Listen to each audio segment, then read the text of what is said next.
I've spoken to a decent number of matchmakers and other dating professionals, either through Instagram DMs or in person. And you're like, you're meeting matchmakers in person? I'm like, yeah, I am actually. I go to a lot of art galleries in New York City. My life is Sex in the City, except I have financial literacy and I would never date any of those men because I love myself. I'm so sorry, Carrie. You were a mess. The matchmakers all say the same thing, that mindset is the biggest mountain for people to climb when it comes to dating. And it makes sense if you think about it. It's rejection after rejection. It starts to feel fatiguing after a while. It's hard to keep your hopes up. And also, people don't treat each other well. There's ghosting, there's just manipulation, period. It can get really difficult to go into dating and to finding your partner with a half glass full mentality. When you don't have a good mentality, when you have limiting beliefs, it really does block your ability to manifest because you're not putting out what you want to get back. So in this video, we're going to talk about some of the limiting beliefs that you may have to overcome in order to find your person and to actually start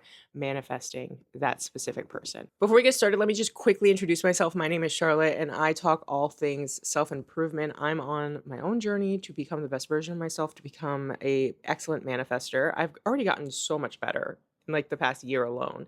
And this is one of the areas in which I feel like I'm blocking my blessings. So this is some of the stuff that I've figured out for myself. So not all of it's going to apply to you, but some of it might. So let me know in the comments what really resonated with you. And if you're liking the content, please consider liking and subscribing and joining this blossoming community.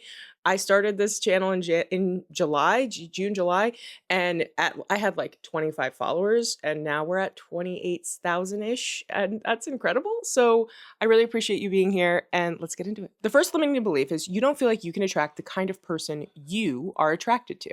So essentially, you have convinced yourself that you are lacking some key characteristic that is required for the people that you are typically attracted to be attracted to you. So I see this a lot with just general physical appearance. I see this a lot with body type. I see this a lot with age. Like women say, oh, men want younger women, or they want a woman who wants kids, or they want some characteristic that you don't have. And I just want to tell you right now, it is complete nonsense. I don't care what you fill in the blank with. You can find someone who is attracted to you despite whatever characteristic you feel is a fatal flaw for you. This is a limiting belief that you have placed on yourself because of internalized stuff that you have going on.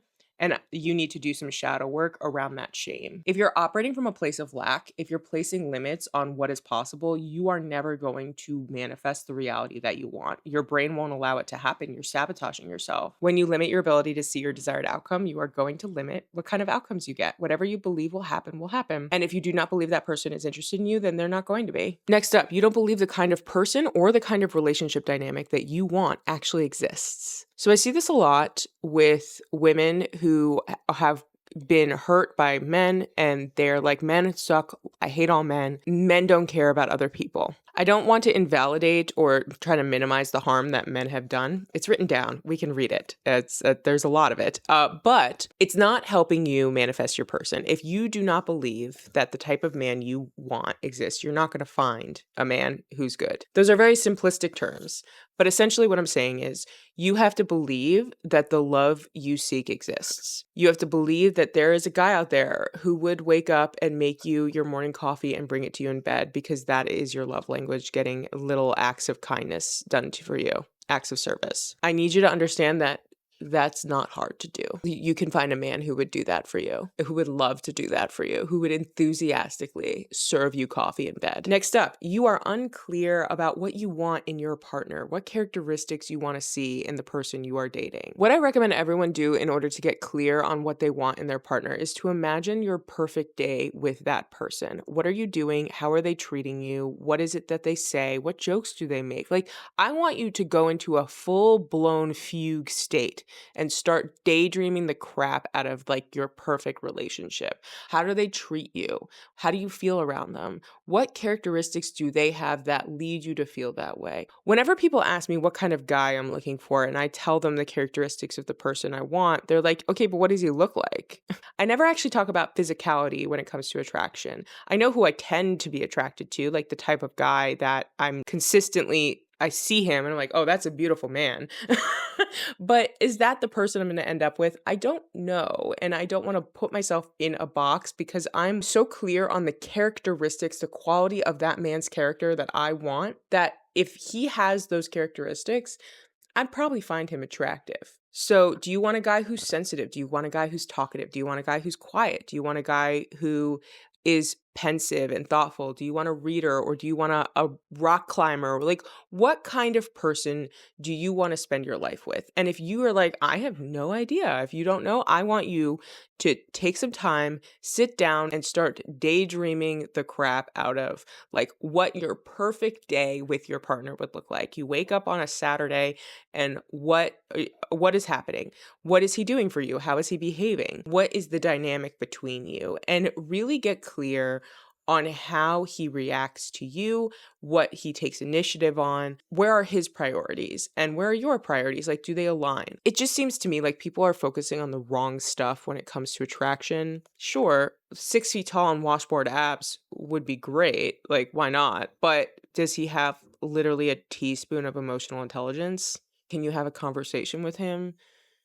He's going to be a selfish lover. I promise you that. Your next limitation might be that you have not yet embodied the characteristics that you want in your partner. Oh, was this a shocker for you? Yes. So every single thing that you want in your partner is something you actually want to be.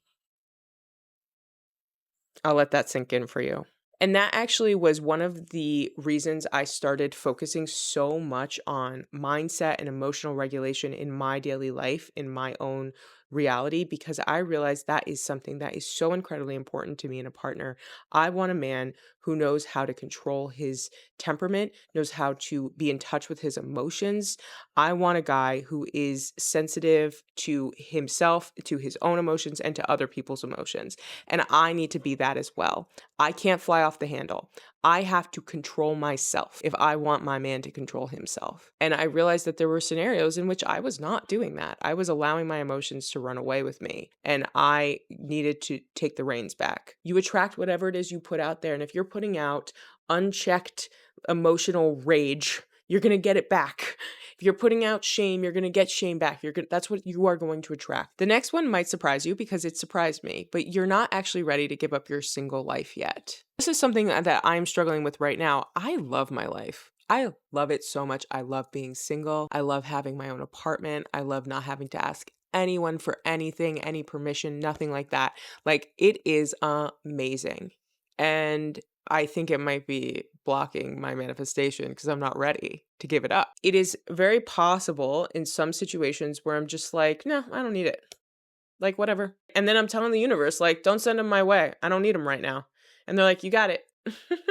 So you have to decide, do you actually want to share your life with someone, or are you content right now? And if you're content, then that's great. Like, let it ride. You don't get to decide the timing of your life. That's not up to you. The how is not up to you. Your job is to embody the feeling that you want to carry around inside of you at all times. And me, that's happiness, gratitude, and enlightenment. And I feel like I'm doing it like 80% of the time. I'm a work in progress, but it's been lovely. This last one is going to be controversial. You are not trusting the timing of the universe. I see in my comment section so frequently that people are like, no, you should be able to manifest instantly. You should be able to manifest quickly. If you're not manifesting quickly, you're doing it wrong. No. Some things take time. You don't know where someone started. Someone has a lot of stuff to work through in their life. It could take them a long time to work through it. If you've gone through years of trauma, you can't get over it like that. I don't want to create an environment where people are shaming each other because they're not manifesting fast enough. That's messed up. Don't do that. And I know everyone's impatient. Everyone wants to manifest super quickly. But sometimes that's not what you need. That's not what you need. I know I trust the divine timing of my life. And if I look back at the last 15 years, it is this convoluted maze of progress and like 3 steps forward, 2 steps back. And I would not have it any other way. That is what I needed. And I've ended up here and now because of that slow progression. Because every time I took a step back, I realized, oh, that's where I sabotaged. That's where I messed up. Okay, let's take the step forward again. And then you get a little forward and then you pause. I understand that when people say you should be able to do it faster, it's because you're sabotaging, it's because your behavior, blah, blah, blah. Like, you are capable of moving forward faster. But when you have that mindset and you are a perfectionist, it's going to hinder your ability to manifest. That's just how I think about it. You're doing the best you can. it's taking you as long as it needs to take you, you're doing great. You are a perfect manifester for you and your life. If you start to think I should be manifesting this faster, what is wrong with me? How is that going to help you manifest? It's not. Stop shaming yourself for something so silly. Thank you so much for watching. I really appreciate you being here. If you like the video, please consider liking, subscribing, and commenting to let me know you exist. And I'm going to let the algorithm pick a video for you to watch next. I really appreciate you being here. Take care. Bye.